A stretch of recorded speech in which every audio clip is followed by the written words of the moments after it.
Good morning बच्चों।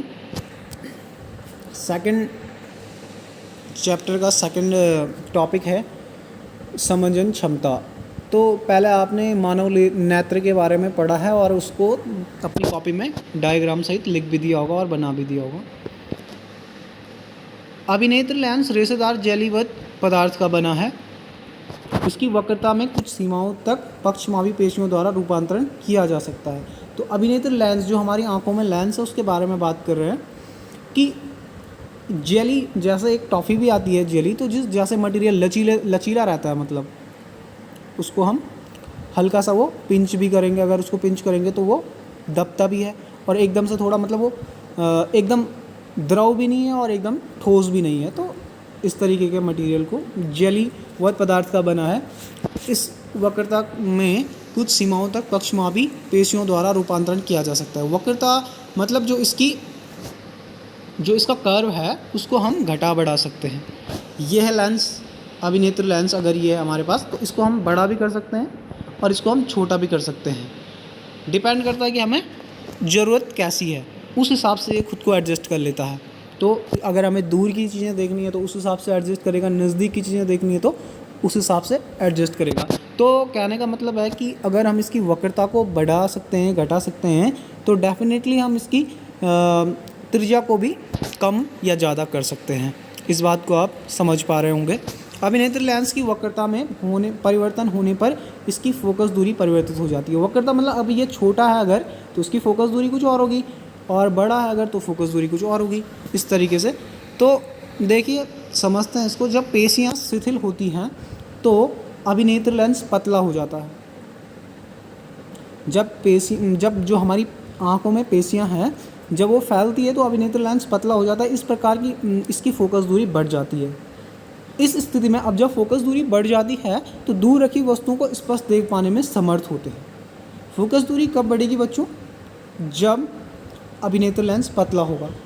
और ये पतला कब होगा? जब जो ये पेशियाँ आएंगी शिथिल होंगी, बड़ी होंगी, फैलेंगी, तो लेंस पतला होगा और इस केस में फोकस दूरी बढ़ जाएगी और दूर जो रखी वस्तु है उसको हम देख पाएंगे। फिर नेक्स्ट, जब आप आँख के निकट रखी किसी वस्तु को देखते हैं तो पक्षमावी पेशियाँ सिकुड़ जाती है। तो पेशियाँ सिकुड़ जाती है हमारी जब नज़दीक कोई वस्तु रखी है। इससे जो है लेंस की वक्रता बढ़ जाती है, वो बड़ा हो जाता है और उसकी जो मतलब उसका जो सर्कुलर अरेंजमेंट है, जो उसकी वक्रता है वो बढ़ जाती है और फोकस दूरी क्या है उसकी घट जाएगी। इससे हम निकट रखी वस्तुओं को स्पष्ट देख सकते हैं और जो हमारे नज़दीक वस्तु रखी है उनको हम फोकस कर सकते हैं इजीली, जिसके कारण वह अपनी फोकस दूरी को समायोजित कर लेता है। समंजन कहलाती है, समंजन क्षमता। तो आप देख रहे होंगे कि हम निकट की वस्तुओं को भी इजीली फोकस कर लेते हैं और जो काफ़ी दूर भी वस्तु है उसको भी हम फोकस कर लेते हैं बहुत जल्दी से। तो ये जो कैमरे के लेंसेज होते हैं ये इतना एडवांस नहीं है जितनी हमारी आँख की लेंस है। बहुत जल्दी से ही अपना फोकस शिफ्ट कर लेती है। तो इतनी जल्दी वो अपना शेप और साइज़ बदल रहा है, अपनी फोकस दूरी को बदल रहा है।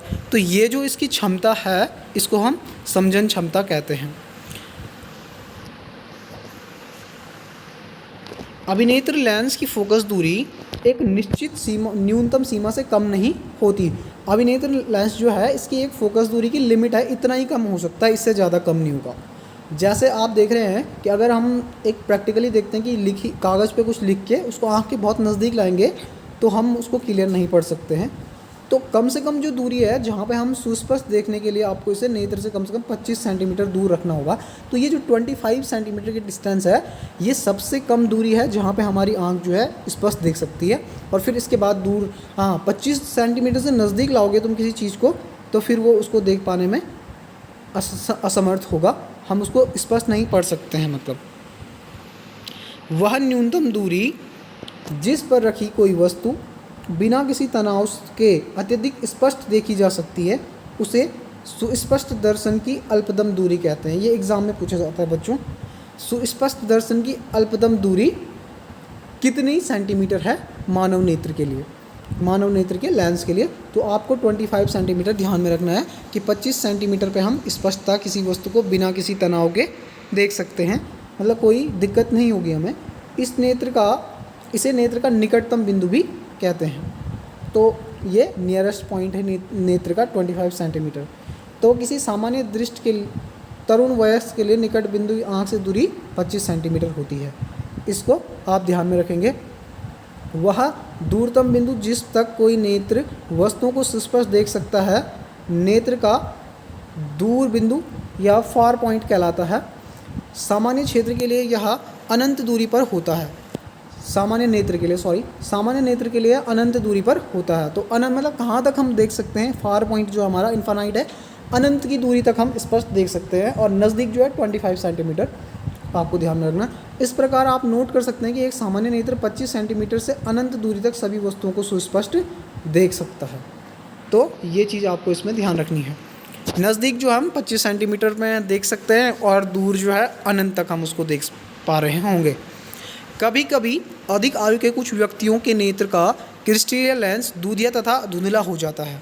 जैसे बुढ़ापे में आपने देखा होगा, बूढ़े लोगों को मतलब देखने में प्रॉब्लम होती है। कभी कभी अधिक आयु के कुछ व्यक्तियों के नेत्र का क्रिस्टलीय लेंस दूधिया तथा धुंधला हो जाता है। इस स्थिति को मोतियाबिंद कहते हैं।